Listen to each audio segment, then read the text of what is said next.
Hi everyone. Our project is on forecasting Australia's CO₂ emission using the time series model of ARIMA and Garch model. Our research question: what are the most accurate forecasts for Australia's CO₂ emission for next 10 years and what do they tell about their climatic target? We used 125 years of annual CO₂ data from Australia, that is from 1900 to 2024.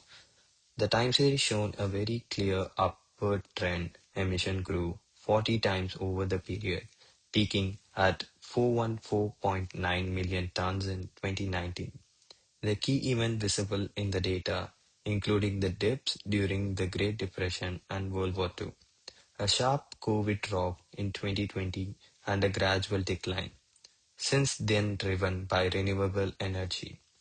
The high coefficient of variation of 91% confirms the series has changed dramatically over the time and it is clearly non-stationary, which we confirm the formal test next. Both the ADF and KPSS tests confirm the original series is non-stationary. Even after first differentiating, both tests still indicate non-stationary, meaning the series needs second-order differentiating, so D equals 2. For model selection, we tested 10 candidate model using auto-ARIMA plus manual selection. Our ARIMA model came out on top with the lowest AIC value of 736.83 and BIC of 742.46. The model equation is shown here is D equal to captures the smooth long run trend and a single MA1 term captures a short term autocorrelation in the differentiate series.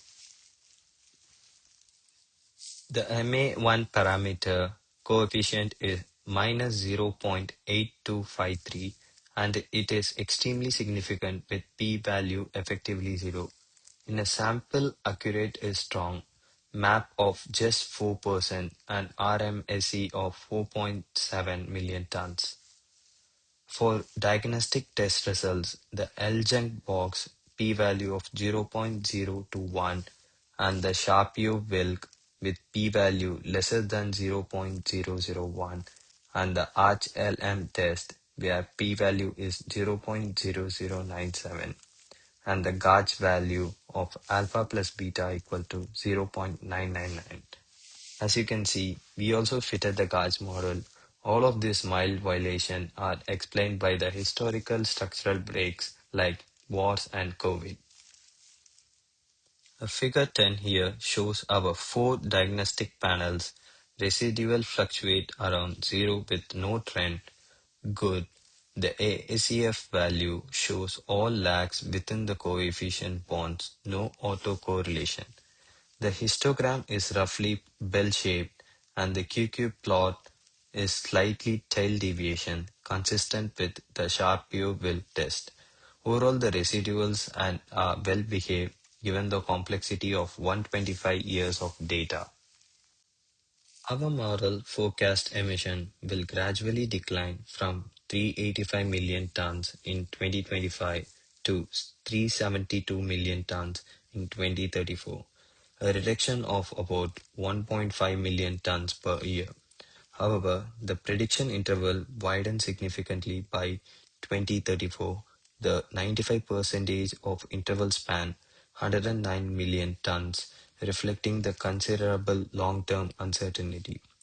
We validated the model by holding out 2015 to 2024 as a test set. The out-of-example map was 3%, reasonably accurate, but the model slightly under-predictable. The reason declined because it cannot anticipate during the COVID and policy changes. To wrap up our 4 key findings, the first, ARIMA 021 was the best model from 10 candidates with a map of 4%. Second, emissions are forecast to decline gradually at 1.5 MT per year. Third, the Garch confirms high persistent volatility. And fourth, the critical point, the forecast decline is far too slow to meet Australia's net zero 2050 target. The significant policy action beyond the historical trend is needed. Thank you.